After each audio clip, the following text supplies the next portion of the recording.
I love making content around this time of year because it can be really fraught with frustrations and overwhelm for us type 1 diabetics. Going to holiday gatherings, traveling, spending time in different locations than we're used to, it can be really overwhelming, especially from a food perspective. I'm talking about Thanksgiving dinner, I'm talking about Christmas dinners, I'm talking about parties where you go and you graze. This is a bit of a survival video for those scenarios. My first personal go-to, don't skip breakfast. When I skip breakfast and I go long periods of time without eating and then eat a huge meal, it's chaos. It always seems like a good idea, like, oh, I'll have more room for more food later on. It just never pays off for me personally from a type 1 diabetes standpoint.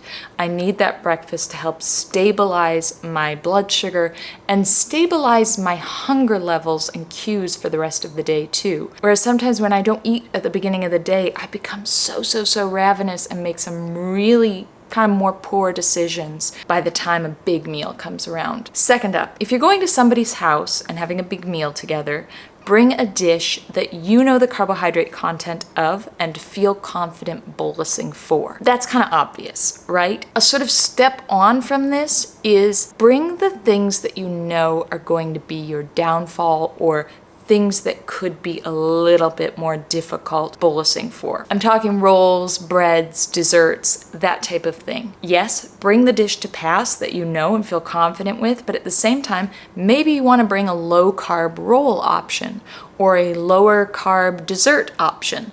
So when it comes to building out your meals in those sort of heavier carbohydrate options, it might give you a little leg up just in terms of knowing what they are and being able to fully partake in those things. So rather than saying, nope, I'm not gonna have those things, which is completely unrealistic, at least for me personally, I come with those items that I feel confident with. And then I can fully allow myself to go for it and pack out those more carbohydrate laden items on my plate, but I know what they are, what they contain, and more or less how my blood sugar is going to react with them and how to bolus for them. And following on from that, when you're loading your plate up, load it up with those things that you feel confident with bolusing for and you know are going to be easy options for you to deal with your diabetes through. If you tend to eat lower carb, load your plate up with lower carb options. If you tend to eat more plant-based, pack it out with those vegetables. Crowding in the healthier options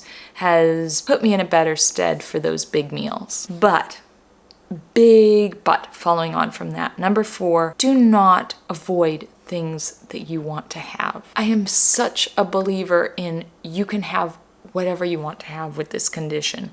And again, I'm just speaking from my perspective, but I don't go to a Thanksgiving or a Christmas meal and say, oh no, I'm not gonna have that, and I'm not gonna have that, and oh, I can't have that because I'm type 1 diabetic. Absolutely not. I wanna make sure I go to a meal, partake in whatever I wanna partake in.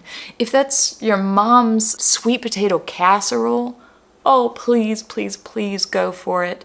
That's such a special time to have those items. So what I do in these circumstances is I just take smaller, more moderate portions of those things. So maybe that means I have 1 scoop of the sweet potato casserole rather than 3. Or if I am having a big roll or something like that, I might say, hey, does somebody want to split this with me? I just feel far less deprived and happy when I take everything that I want to take, but just in moderation. And that's kind of easy to do because there's so many options that you kind of want to have bits and pieces of so many different things. That's just my survival mechanism when it comes to those yummy, yummy, yummy, delicious things that I've waited all year to be made by my mom or by my family and I'm so excited for.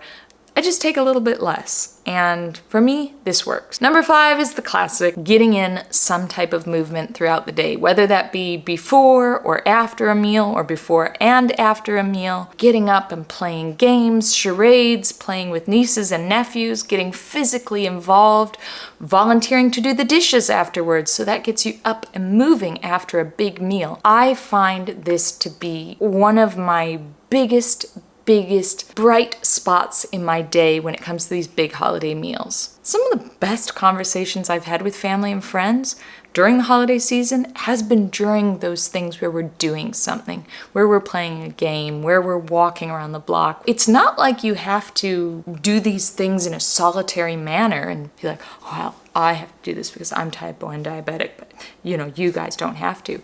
No, you can all get involved in being physically active before, maybe to get your insulin moving and going, or after to make sure you're digesting properly and you're not seeing those post-meal spikes. I am telling you, it will pay dividends, and you can do it with the people that you love. So again, it's a way to incorporate family time and doing something positive for your body.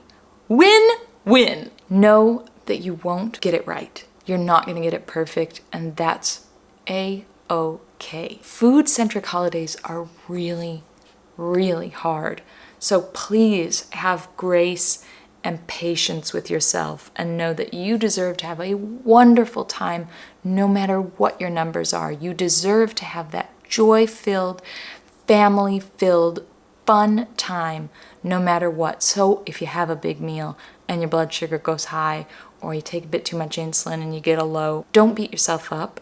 This is really hard. It's hard for all of us. It's always hard for me. Please know that. I've lived with this condition for 20 years and I just never get it right. But I always try to remind myself two things. It's not all about the food. It's about more than that. So don't feel like if you make some different decisions around food because of your type 1 diabetes that you are having less of a wonderful holiday experience. No, not at all. And remember, it is not all about perfect blood sugars either, or if your blood sugars aren't perfect, that you can't have a wonderful time. You can, and you should, and you must, please. Living a healthy life with type 1 diabetes is about so much more than the numbers, in my opinion.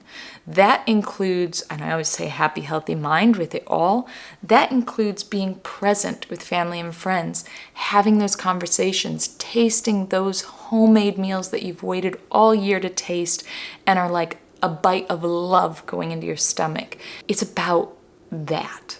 Remember that it's just one day or 1 week or whatever throughout the year where you might have a few ups and downs, but that doesn't mean that you deserve less of a wonderful holiday season. Savor those moments. Have patience and grace with yourself.